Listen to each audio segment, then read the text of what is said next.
Hello and welcome to Belongs to the Shadows podcast. I'm your creepy host, Jaime Bennett. This is the 11th episode of this podcast. It's hard to believe that we are already on the 11th episode. That's amazing. As always, listener discretion is strongly advised. I'm excited about today's topic. I'm really excited about it. I wanted to do research on this topic, and when you hear this topic, it's going to make you think of a certain location in the world, and it's going to make you think of a certain show and a certain movie.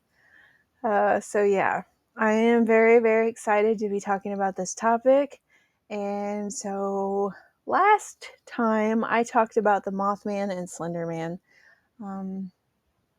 Hopefully this topic will be a little bit more popular and it'll get more listeners and more views.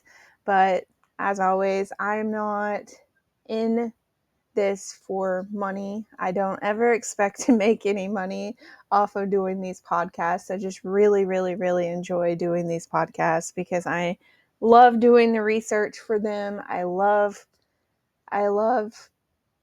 talking, I guess. And I really enjoy doing these podcasts, and I hope that for whatever listeners that I get on these podcasts that they enjoy them as well. They enjoy them as much as I do making them. So, yeah, there's that. Anyhow, I'm going to be talking about skinwalkers. Yes. Whenever I hear the word skinwalkers, I think of Skinwalker Ranch. And then I also think of the movie that is titled Skinwalkers. But skinwalkers actually come from a Native American legend. There are Native American legends about skinwalkers, more specifically Navajo legends of skinwalkers. So I wanted to dive deep into that, and then I will probably mention Skinwalker Ranch, because if you're going to be talking about skinwalkers, you need to mention Skinwalker Ranch. But I wanted to focus more on the legends of skinwalkers, the history of skinwalkers, because this belongs to the shadows after all, and we like to dive into the creepy, weird, spooky, supernatural, haunted legends. I really enjoy it all. I enjoy talking about cryptids, and I was trying to think of what I wanted to talk about on this episode. And I was like, you know what? I really want to talk about skinwalkers because I think that would be a very, very interesting topic to research. I have watched some of, not sponsored by them, by the way, but I have watched some of the Skinwalker Ranch episodes. I forget where I have watched that at. Maybe on Amazon Prime. I'm not sure, but you can find it on streaming, one of the streaming services, and it is interesting to watch. It really is. I need to take a drink of my water. For some reason, my throat is so sore today. I woke up with a sore throat. Oh, allergies. It has been crazy here in Georgia. The weather has went from blazing hot to tolerable to rainy and stormy. It's just, you never know what you're going to get from day to day here in Georgia. And what's really bad is we have freaking fire ants. I hate them things. They're little demonic little devils. I hate them so much. I have been bit, I don't know how many times, by fire ants. It's horrible. I hate it. I can't even go out in my yard without getting bit by a fire ant. Can't do yard work without being bit. Anyways, I digress. Here we go. And as always, I get this information from the lovely internet, and I get it from Google, as well as other websites. So yeah, there's that. So the overview is the Skinwalker legend primarily associated with Navajo culture describes here we go, a mean spirit. We're just going to say an evil, mean witch or sorcerer who can transform into animals. I don't know why I can't say that word. It's like the moment that I start recording words that I can normally say. Trust me, I can normally say them. I can't pronounce when I'm recording. It's crazy. It's like a deer in the headlights sort of thing. Anyhow, so it describes an evil witch or sorcerer who can transform into animals. These beings, known as Yi Naldadushi, meaning with it he goes on all fours, are feared for their ability to shapeshift into various animals, particularly certain kinds of animals like coyotes, wolves, bears, and for their use of dark magic to cause harm. Skinwalkers are not just shapeshifters, they are believed to be medicine men or women who have turned to evil, often after committing a heinous act like killing a close family member, which is a prerequisite for gaining their powers. So yeah, there's that. And then, like, if you've watched any of the episodes of Skinwalker Ranch, um, sometimes, and I'm gonna mention them again because they have incredible episodes of their shows. Sam and Colby actually went to Skinwalker Ranch. I'm sure of it. I will try to find that particular episode of their show and link it down below. So what shapeshifters do, skinwalkers, sometimes they can sound like human beings. Like they can manipulate their voices to sound like human beings. That's why it is so freaky and scary. And that has happened a few times on Skinwalker Ranch. And there's been like numerous different things that have happened on Skinwalker Ranch that is like extremely terrifying. I love I love doing haunted history. I love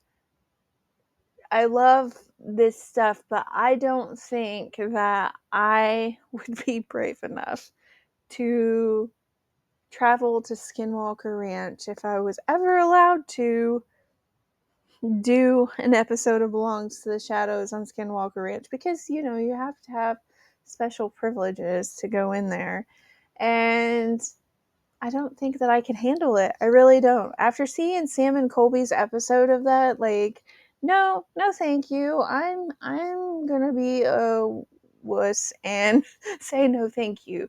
Yeah, yep.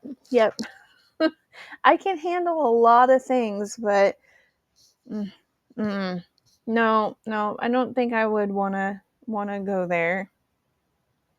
So, the key aspects of Skinwalker Legend are as follows. Shapeshifting. Skinwalkers can transform into animals, like I mentioned earlier, often using the skin of the animal to facilitate the change, imbuing them with the animal's traits and abilities. How freaky is that? Malevolence. Malevolence? Why can I not say that word? Malevolence. There we go. Malevolence. I'm telling you, I can normally say these words, but the moment that record button goes on, here we go. I stutter and I can't pronounce things. Anyhow, let's keep going. Unlike Navajo medicine men who use their powers for healing and good, skinwalkers are driven by malice and use their abilities to inflict pain, suffering, and chaos. Now you know why I would not want to go to Skinwalker Ranch, especially at night, and record an episode of Belongs to the Shadows. There are so many other topics that I can record episodes of and not have to go to Skinwalker Ranch. I'm good, thank you. I'm good. I'll just watch other people explore that area. The origins of skinwalkers are believed to be former medicine men who have embraced darkness and violate cultural taboos.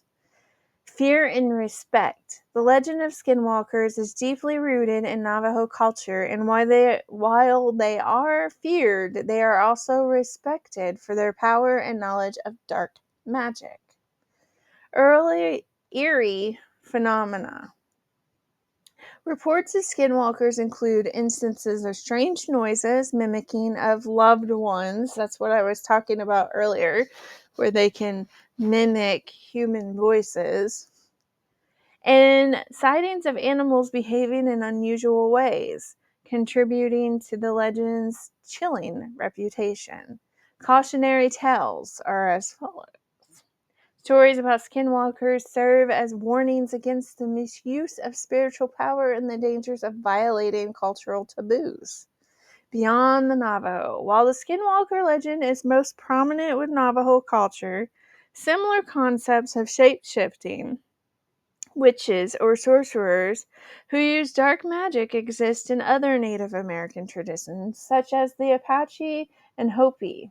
However, the Navajo tradition surrounding the skinwalkers is unique in its specific details and the level of fear and respect associated with them. Wow. I got the general gist of skinwalkers before.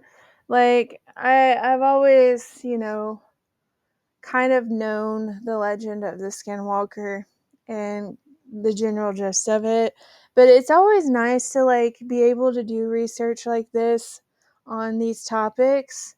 And like I always say, I like it to be organic, and I like to read it to you as you're listening to this.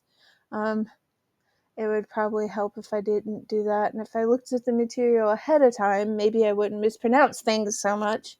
But no, I'd probably still mispronounce things because words fail me when I hit that record button, I'm telling you. I'm educated, I promise.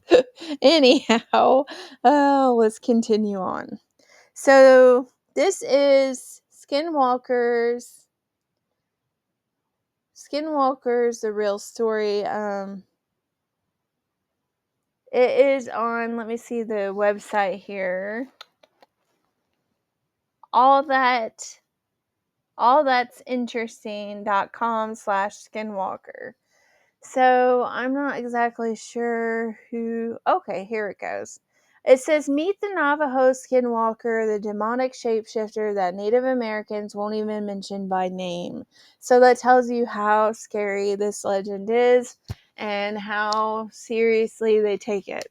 There are certain things that, well, you just need to be respectable, respect these legends, because there are some truth to them, and you just need to be respectable and respect it, because I don't mess around with stuff that I don't understand.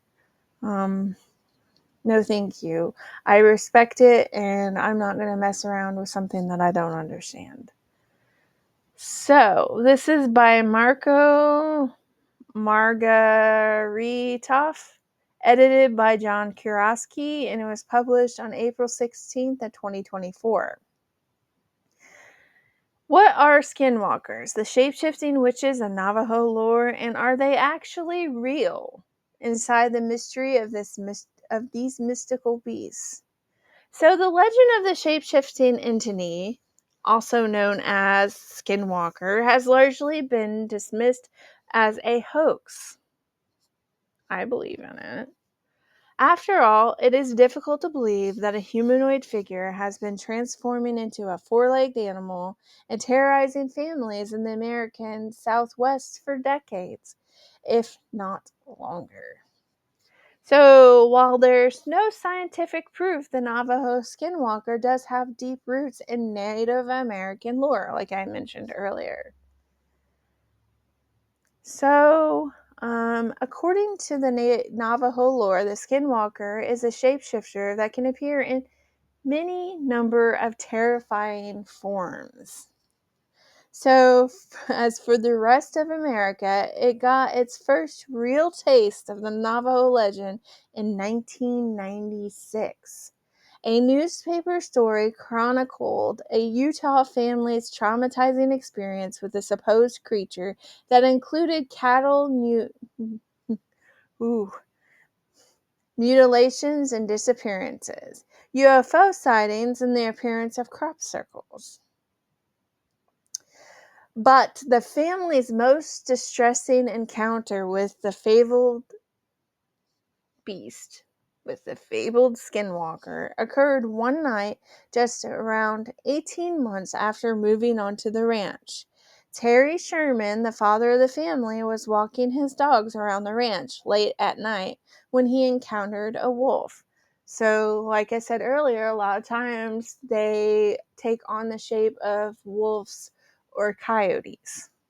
But this was no ordinary wolf. It was perhaps 3 times bigger than a normal one, had glowing red eyes, and stood unfazed by 3 close-range shots Sherman blasted into its hide. Yep, that's scary. So Terry and Gwen Sherman sold the so-called Skinwalker Ranch in 1996 after only having owned it for 18 months. It's been used as a research hub for the paranormal ever since. Like I mentioned earlier, Skinwalker Ranch.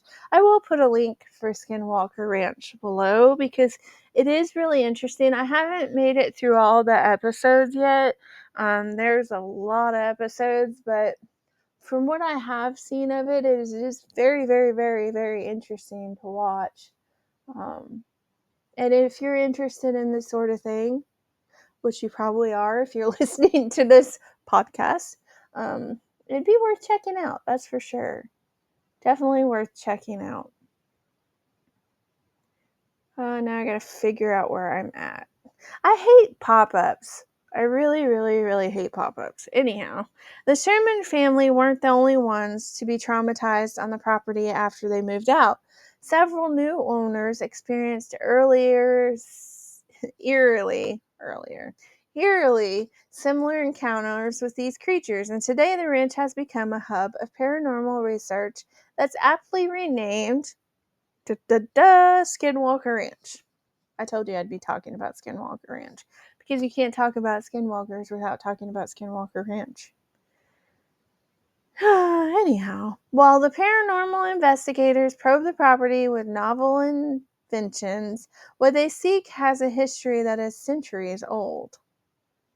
So anytime that it's a legend, especially a deeply rooted legend, I believe that such a thing exists.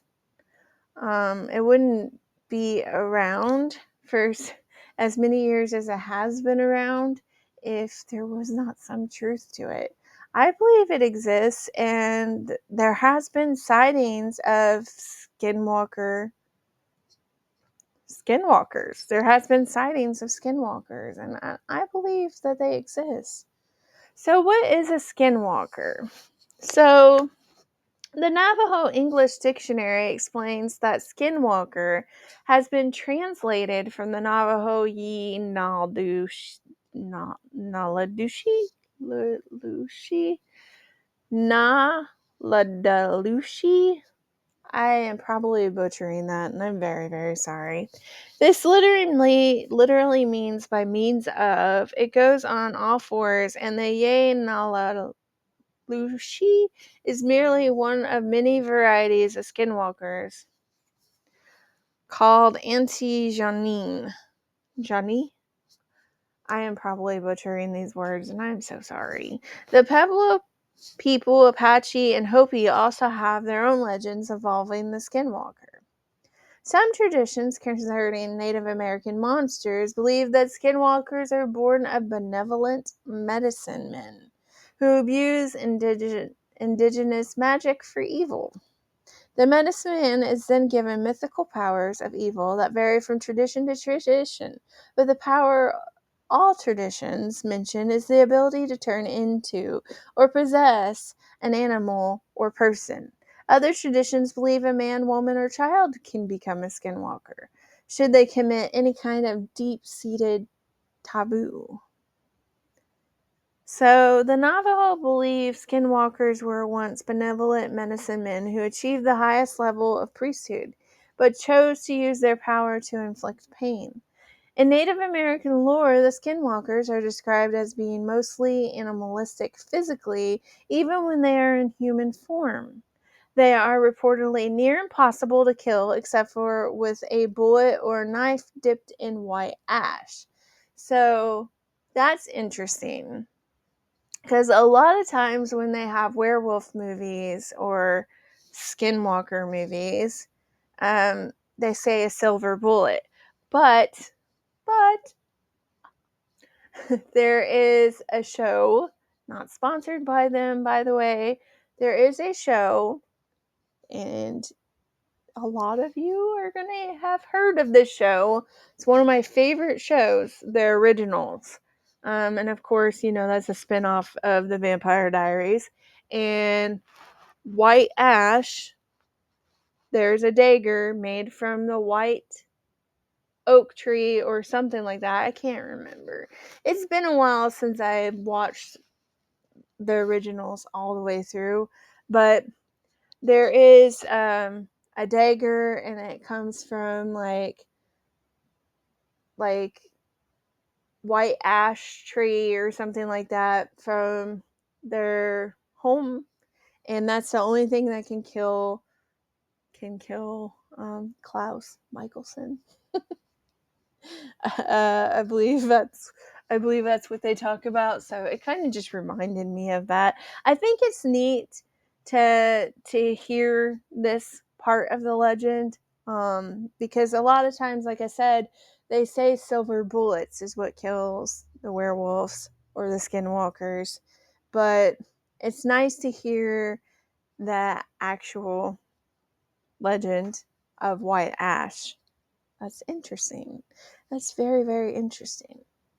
Little more is known about the purported being, as the Navajo are staunchly reluctant to discuss it with outsiders, and often even amongst each other. Traditional belief portends that speaking about the malevolent beings is not only bad luck, but makes their appearance all the more likely. I don't blame them. I do not blame them. There are certain things that, when you have a legend like that, you don't want to talk about it. And I respect that. The skinwalker's name in the Navajo language, Yinaludulushi, translates to by means of it, it goes on all fours. Native American writer and historian Adrienne Keene explained how J.K. Rowling's use of similar entities in her Harry Potter series affected indigenous people who believed in the skinwalker. Yeah, I was actually thinking about Harry Potter. I was going to mention that. What happens when Rowling pulls this in is we, as Native people, this is in quotations, we as Native people are now opened up to a barrage of questions about these beliefs and traditions, said Keene. But these are not things that need or should be discussed by outsiders. I respect that. The 1996 incident at Skinwalker Ranch. So, a couple of outsiders were introduced to the legend after a series of inexplicable events occurred at their new ranch. The 512-acre plot of land on which the Shermans once lived has seen crop circle and UFO phenomena, as well as unexplained cattle mutilations across the decades. So yeah, they talk about that on the Skinwalker Ranch episodes. So listener, viewer discretion is strongly advised with that show. It is not a show for kids. So yeah, that's one of the first things that I heard about Skinwalker Ranch is they were finding dead cattle that had been mutilated by what seems to be like a creature of some sort. So, Terry and Gwen Sherman first observed UFOs of various sizes hovering above their property, and then 7 of their cows died or disappeared. One was reportedly found with a hole cut into the center of its left eyeball. Another had its rectum carved out. So, yeah. The cattle the Shermans did find dead were both surrounded by an odd chemical smell. One was found dead in a clump of trees. The branches above appeared to have been cut off. One of the cows that vanished had left tracks in the snow that suddenly stopped. If it's snow, it's hard for a 1,200 or 1,400-pound animal to just walk off without leaving tracks, or to stop and walk backwards completely and never miss their tracks. Terry Sherman said, "It was just gone. It was very bizarre." Perhaps most terrifying were the voices Terry Sherman heard while walking his dogs late one night. Sherman reported that the voices spoke in a language that he did not recognize. He estimated that they came from about 25 feet away, but he couldn't see a thing. His dogs went crazy, barked, and ran back hastily to the house. I don't blame them. After the Shermans sold their property, these incidents only continued, and talk of Skinwalker intensified. Like I said, I wouldn't do an investigation out there. I am perfectly fine watching other people investigate. So after the 1996 incident, enthusiasts entered the scene to try to answer the big question: are skinwalkers real? UFO enthusiast and Las Vegas realtor Robert Bigelow bought the ranch for 200 million in no, for 200,000. Yeah, 200,000 in 1996. He established the National Institute for Discovery Science on the grounds and put up substantial surveillance. The goal was to assess what exactly had been going on there. On March 12, 1997, Bigelow's employee biochemist Dr. Colm Keller spotted a large humanoid figure perched in a tree. Detailed in his book Hunt for the Skinwalker, the creature was 20 feet off the ground and about 50 feet away from Keller. He wrote. Wow. So this is what he had to say. The large creature that lay motionless almost casually in the tree, the only indication of the beast's presence was the penetrating yellow light of the unblinking eyes as they stared fixedly back into the light. Man, I am mispronouncing stuff all sorts of ways today, I'm telling you. Like I said, I woke up with a very sore throat. I am tired. It has been a week already. It's only Monday. My weeks blur together. I'm telling you, they blur together. I have no set schedule now that I am not working, but I work very hard around the house and I run errands and all that stuff. I have animals that I gotta take care of and kids that I gotta take care of, and busy mom life. Not that I'm complaining. I love my life, and but I'm so not used to having the ability to stay at home. I'm used to running errands and working a job outside of the house, so this is different for me. Keller fired at the supposed Skinwalker with a rifle, but it fled. It left claw marks and imprints on the ground. Keller described that evidence of signs of a bird of prey, maybe raptor prints, but huge, and from the depth of the print, from a very heavy creature. Oh, so yeah. A lot of things happen on Skinwalker Ranch. I don't really want to read the rest of this to you because there's like this big long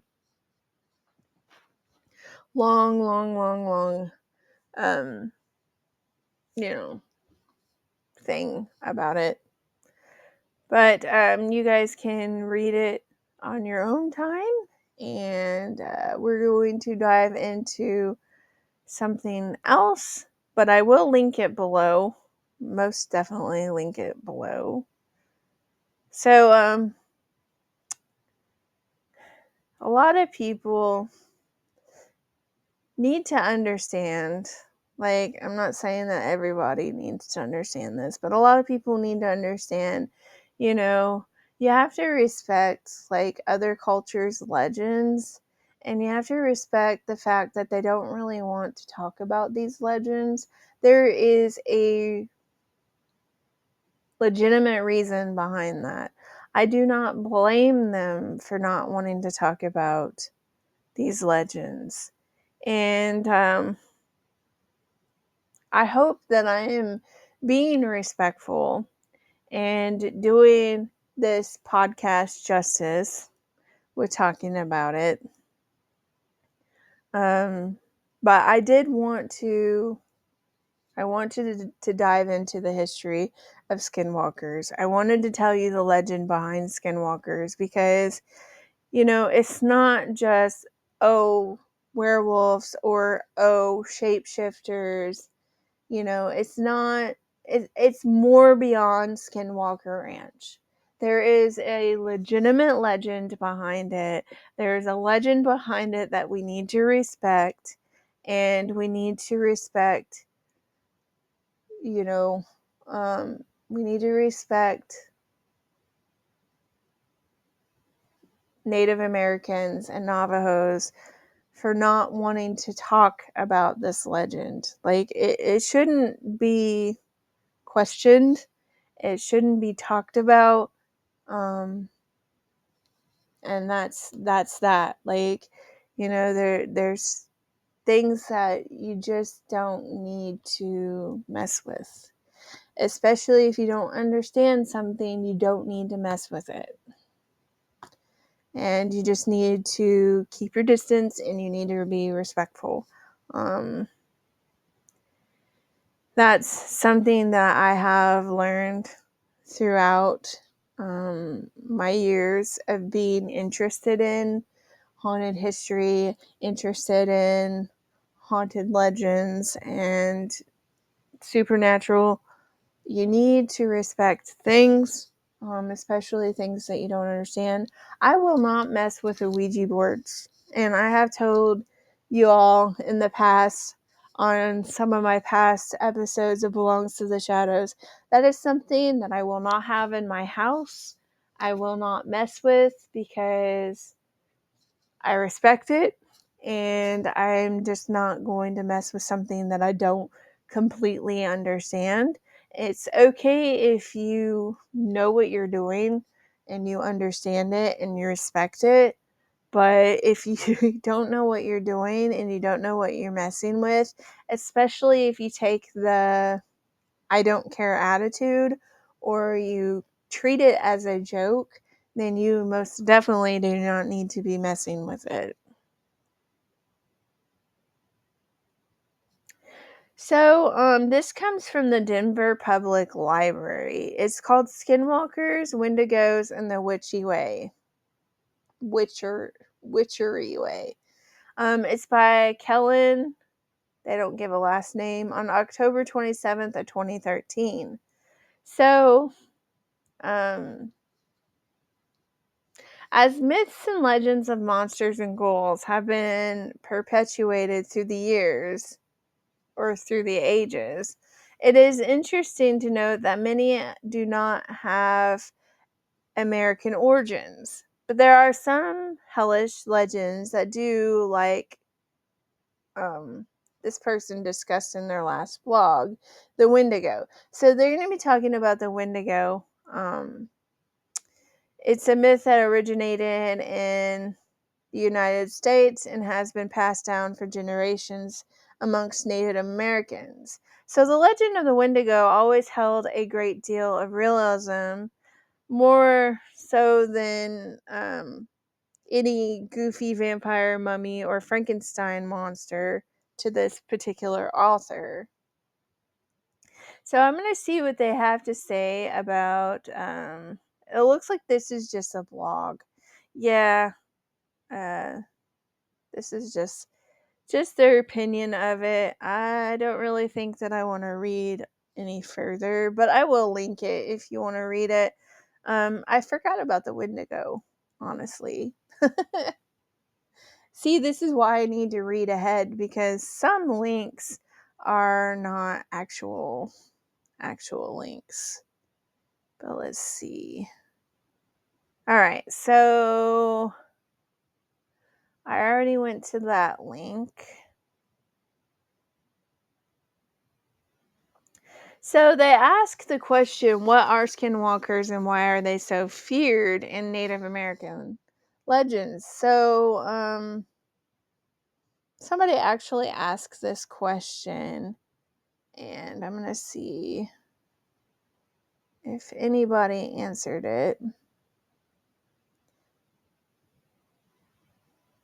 So it says, do Navajo people find it offensive to see the legends of skinwalkers being misinterpreted and spread heavily in online paranormal circles? Now, that's what I was saying earlier. I really hope that I am doing a respectable job talking about this and being respectful. Because, it's their legend, and if they're not wanting to talk about it, not wanting to mention it for legitimate reasons, we need to respect that. We really do need to respect that, and we need to not pry, and we need to not, misinterpret the legend. We need to do a respectable job if we are going to talk about it.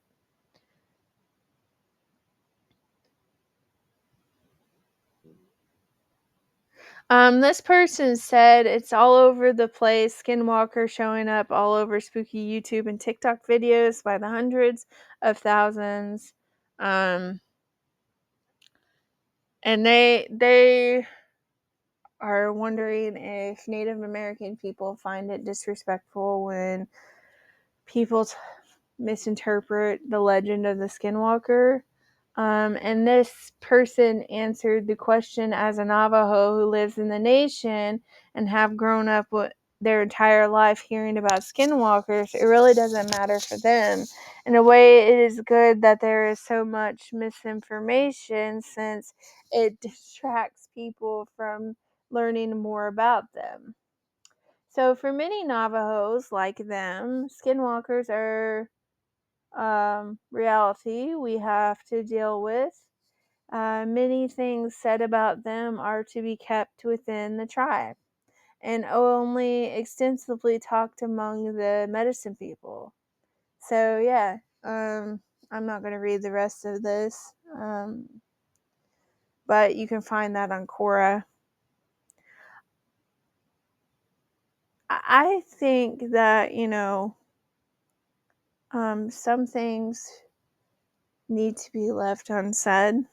Some things need to stay within the circle, within that culture, especially if you're not part of that culture and if you don't understand everything about the legend itself.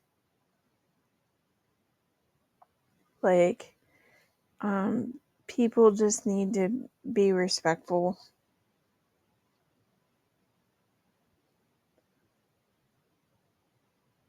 So, like I said, there's Skinwalker Ranch. I have watched some of that.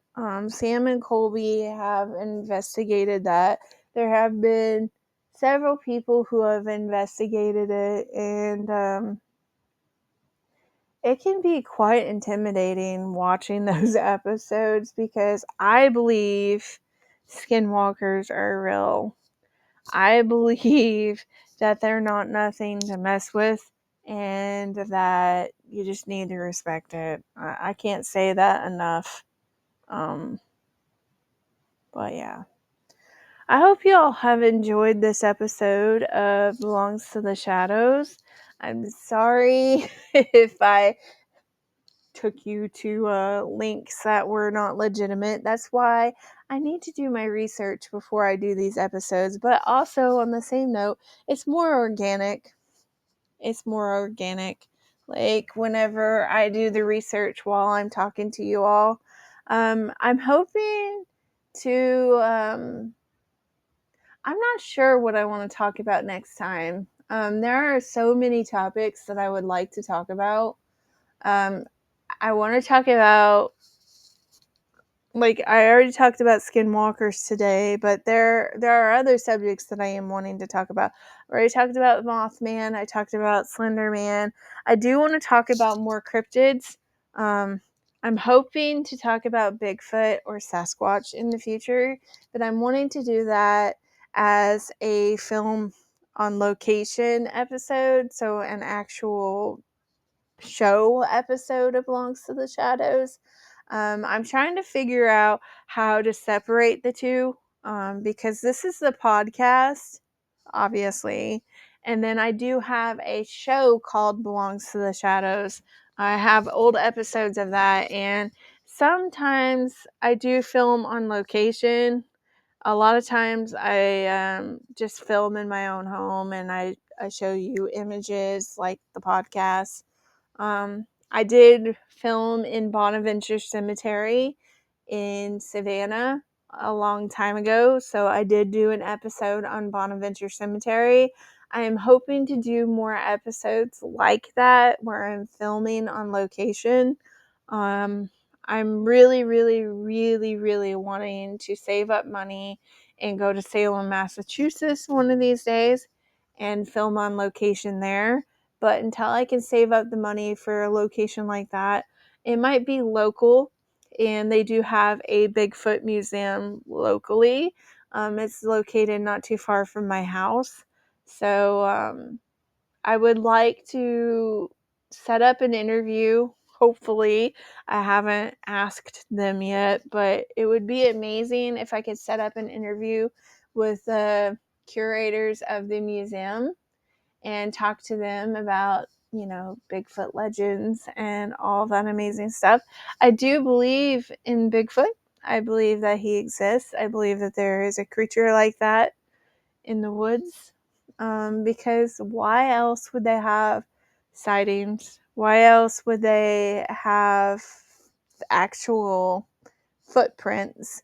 And why else would they have this legend in many, many, many different areas across the United States? So there's my opinion on it. And then I would like to talk about the Loch Ness Monster. Gosh, if I could even talk today, I'm telling you.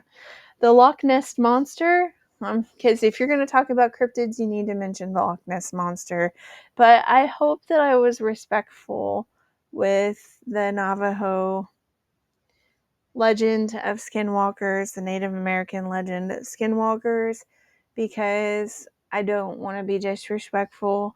I always hesitate talking about subjects like this because I know how private they are about that legend, and I don't want to misinterpret anything, and I don't want to mispronounce things. And so I always hesitate doing material like this. I always hesitate doing podcasts about subjects like this, but I think that it's important. I think that it is important to separate the legend of skinwalkers from like the werewolf, or from like movies called skinwalkers, or from books that are called skinwalkers, and from Skinwalker Ranch. Because like there is so much more about skinwalkers than Skinwalker Ranch, and then what the movies include. Like, I want the legend to be respected, and I want it to be talked about appropriately. Because I have nothing but respect for Native American legends. I have nothing but respect for their culture, and it's just, I would like for it to not be misinterpreted. A lot of times people get a hold of legends like this and they misinterpret them, and they don't speak about them properly. And I just think that, if you don't understand something, then do your research. And if you still want to, deal with that topic, then do your research. That way you can handle it properly and you can be respectful. Anyhow, I digress. I'm not sure what I'm going to be talking about on the next Belongs to the Shadows. I mentioned last time, I had to get serious for a moment. I mentioned last time that my husband is going through getting diagnosed with early onset Parkinson's. He's below the age of 50. Uh, he's had these symptoms of early onset Parkinson's for well over 5 years, but we didn't know that's what it was, because like sometimes you don't know that could be a sign of early onset Parkinson's. He developed tremors early this year, around like February or March. It started off as muscle spasms in his leg, and then it went into tremors in his left arm. And he had a DAT test, a DAT scan, that popped positive for early onset Parkinson's. He's going to be going to a neurologist to hopefully get his diagnosis, his official diagnosis, so he can start getting assistance with that. So I might be there might be a couple weeks where I don't have an episode of Belongs to the Shadows, but whenever that happens, I'll just air an old episode of the show so you all can check that out. Or maybe I will pre-record some episodes and then just release them on those days. I just have to wait and see. We are maneuvering life best we can, and this is definitely not something that we planned on happening. But we're making it. We're maneuvering life, and it is what it is, and you just have to face every day with a positive outlook and take it as it comes. So that's what we're doing. And, I'm going to put a link down below for the Parkinson's Foundation. If you would like to donate to Parkinson's Foundation, that would be amazing, because it helps people out like my husband. And it's very, very important. They're coming further along with Parkinson's research, and with having medication that's not necessarily a cure, but it does help with the symptoms of Parkinson's. My husband has been put on medication that has helped his tremors a lot, and so he's able to do more than what he could do before he got put on the medication. So Parkinson's research is extremely important, and so I'm going to put the link below for donations to Parkinson's. But anyhow, I hope you all enjoyed this episode, and until next time, stay creepy.